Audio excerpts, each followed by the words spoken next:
Life After Stroke for Caregivers. It's actually harder, looking on it from a stroke patient, it's actually harder on the other person, on the partner.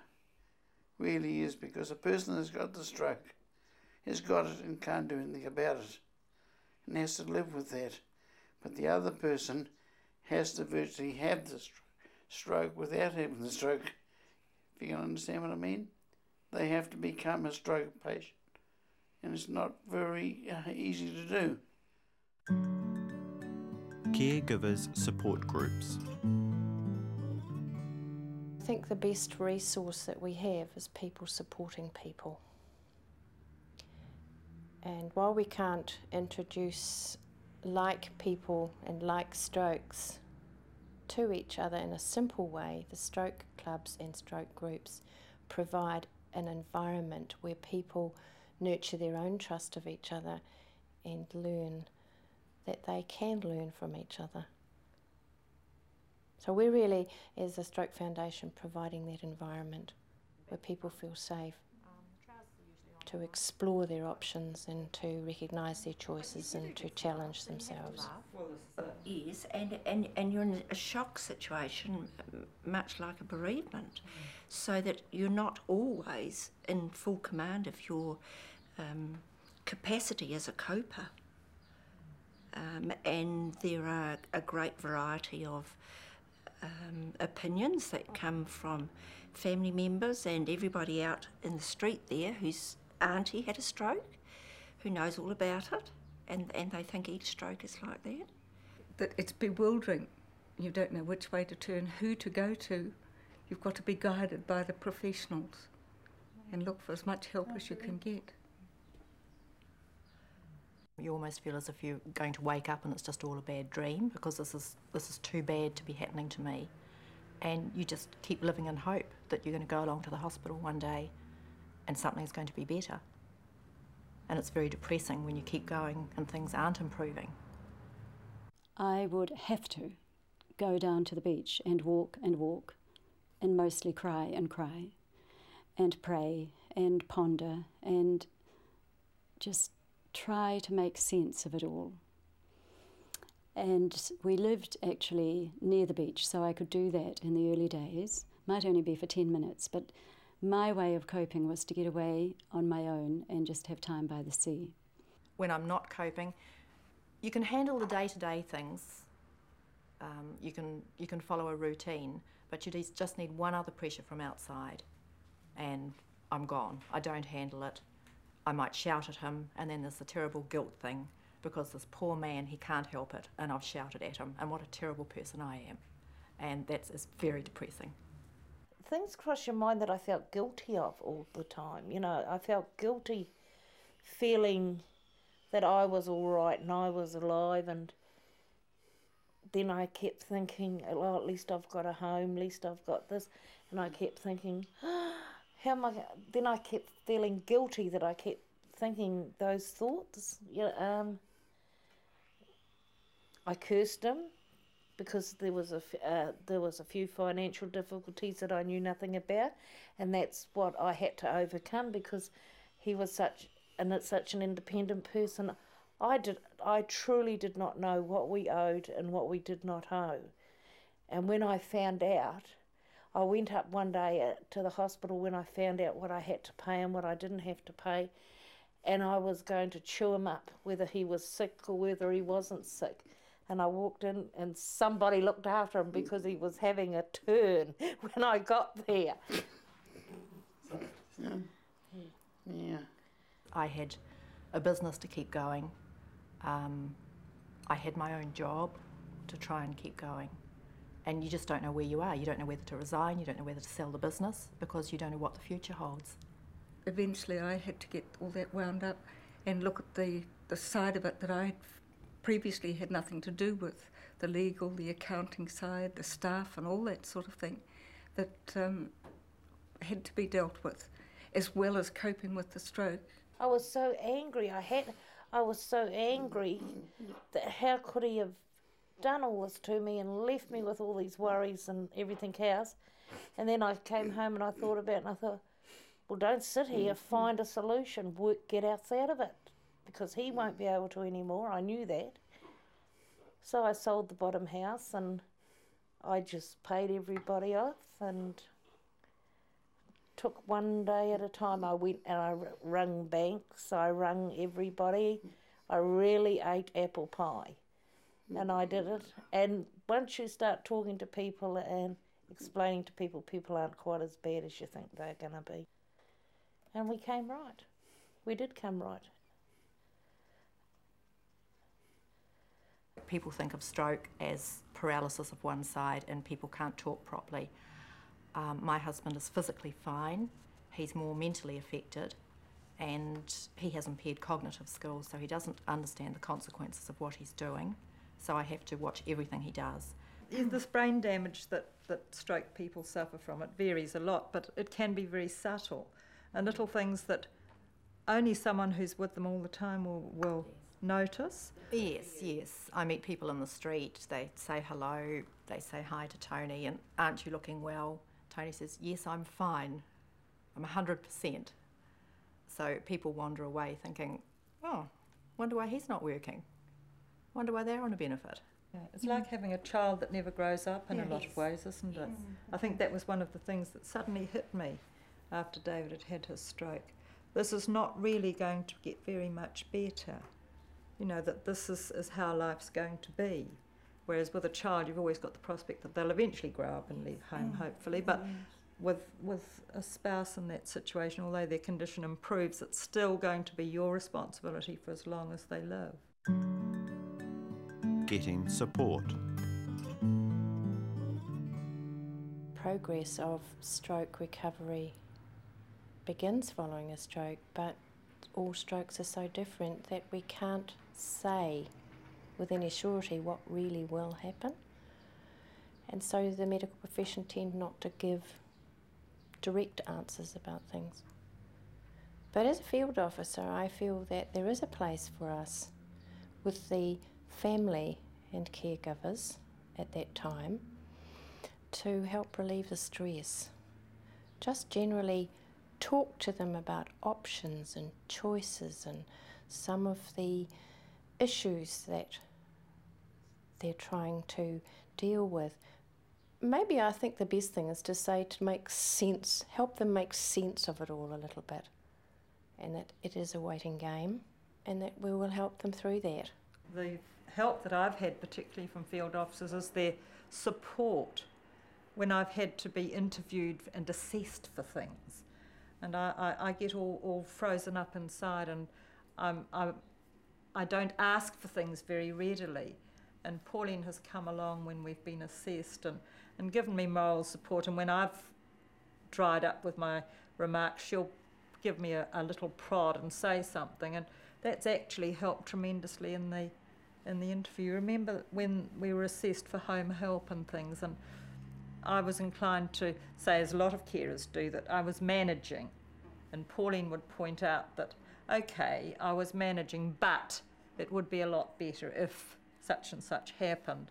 And I wouldn't have said that, but having Pauline there to say it, it made it a lot better. My stroke field officer at the time was Judy, and she'd once said to me, I can't always come and visit you and I can't make an appointment because people sometimes ring me up with a crisis. And at the time I thought, what sort of crisis do you have that you have to ring somebody straight away? Well, then suddenly it happened to me. I was at the doctor's one day, having a scan the next day, and at the specialist the next day and going into hospital. And I rang up Judy and said, Judy, I'm having a crisis, can you come? So Judy took over. All I had to think about was getting myself into hospital, and Judy looked after Tony and arranged all the care, and that was just wonderful. To have someone that you could just ring, I mean, you might not need to do it very often, but to have that field officer that you can ring up and just say, help. Accept everything or anything that is offered, and try and organise a family so that they share some of the burden, so it's not all on your shoulders, and it's something that they would want to do too. You think that you're managing very well, and it's not until you get that help that you realise that life is just so much better now, and you are able to do far more and actually do more for the stroke person and for yourself because you're not quite so tired. having David showered every morning during the week. I mean, I used to do it myself and never really think anything of it, but that half hour off every morning it was a great time out, and it was really important. And David got to talk to somebody else and hear all about her life and the things that she did, and it widened his horizons as well. But it took a lot of soul searching to actually accept that initially. In all things, like, I never used to feed Arch, even in your ward, Jan. I couldn't feed him. I can do everything for him. I can share him, I can do everything, but I can't feed him. So learn to say no. If you can't, know your limitations. Learn to say no. Say no, I can't. I can't cope with that. Mum was in a wheelchair, and Mum had a little bathroom, and the wheelchair didn't fit in there, so you had to find a way how to get Mum in to the bath with the wheelchair, because she couldn't walk at the time. And those things were really, really hard. And with the help of occupational therapy, nurses coming into the home, physio, and the doctor, it's things like that, you know, that really helped me out.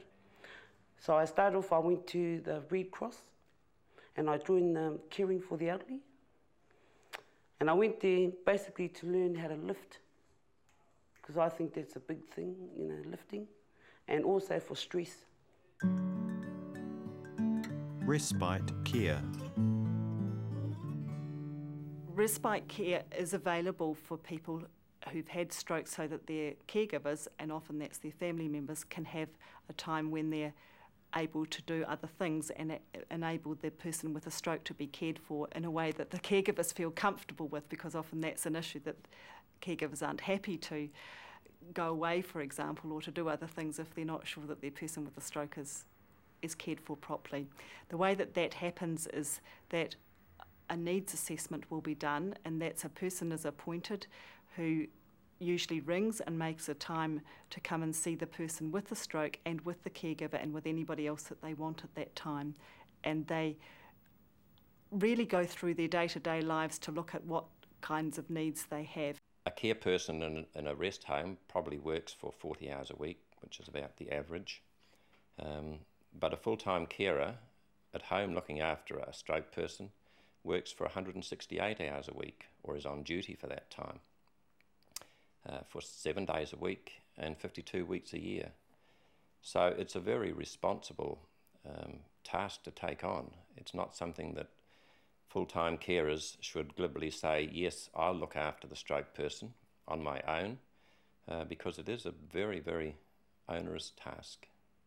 Respite care takes on many different forms, and that's the beauty of it, and that's the advantage of it for caregivers, is that they can look at how they can best meet their needs for having a break. In simple terms, it's really for the caregivers to have a break. So it's looking at what constitutes making a break for a caregiver. Early on in my wife's return to home, we chose to pay some relief carers who come in 4 days a week and look after my wife from 8:30 in the morning till 10:30, from Monday till Thursday. So that gives me 4 mornings a week to do the things that I wish to do. Now, quite often that's just to put the washing in the machine and hang it out. Often it's to do the trip to the supermarket and buy the veggies and the groceries, take the car to be serviced or warrant a fitness, or sometimes on a Monday morning during the winter, it's to watch the Formula One Grand Prix that I've recorded from the night before. And this causes some amusement in our house when my wife tells people that while the carer's looking after her, then Jack's in the lounge with his feet up, having a cup of coffee and watching the car racing. And that's my routine for Monday mornings in the winter. But that's my choice. That's part of my time out. For the first year, I didn't have any respite care because at that stage it was means tested. So I used my respite care to go to work, and work was more important to me. People kept saying, but don't you need a holiday? But to me, to work 2 days a week was much more important. There was just a sense of normality I was keeping my brain working, and I escaped. It took me a while to realise that I had to look after myself as well as David. And it's only when you start to really crumble that you perhaps come to that realisation. But David was good. He would always say, well, okay, you need a break, that's okay, I'll go to the home. And I would take him and have a wonderful feeling of relief when I dropped him off. But then I'd sort of feel guilty that I shouldn't feel like this. But in the end, I would always enjoy it. And he would be very pleased to see me when I picked him up and talk about nothing but what he'd done the whole week. And it's really good to have volunteers like Mary and them here. They take time out to look after my mother, you know, and ones like Lizzie and them, while she's there for an hour, I can go and have a cup of tea in town somewhere. It's little things like that, even in an hour is everything, just to look at shops and things like that. Where do you have a rest? I think the emotional break is as important as the physical one, because I wasn't often so much physically tired as mentally and emotionally tired.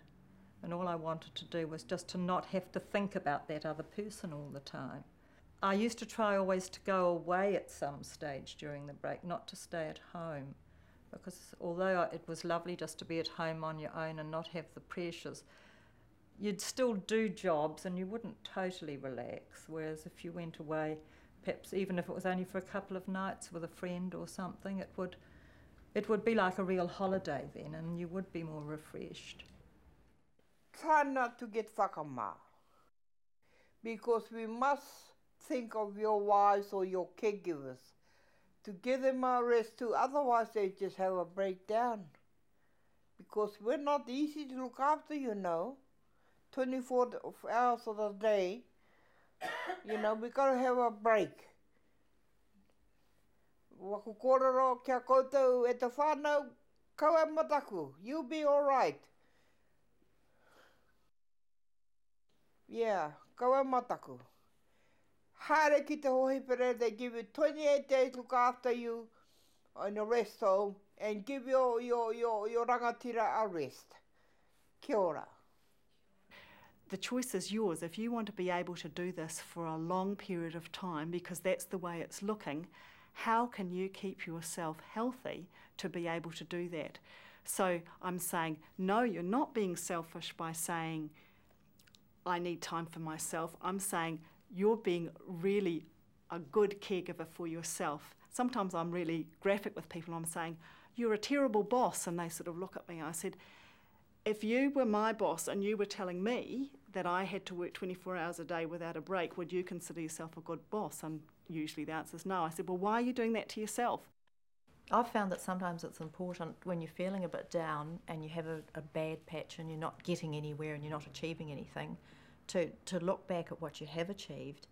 In desperation one day I sat down, Tony had a stroke nearly 4 years ago, and so I made a list of the out of the ordinary things I'd achieved over the last 4 years, and I was amazed at the end of it. And if I'm feeling a bit down, I actually go and drag it out, I've kept it, and have a look at it and think, wow, I've done a lot and I've come a long way and I've learnt a lot.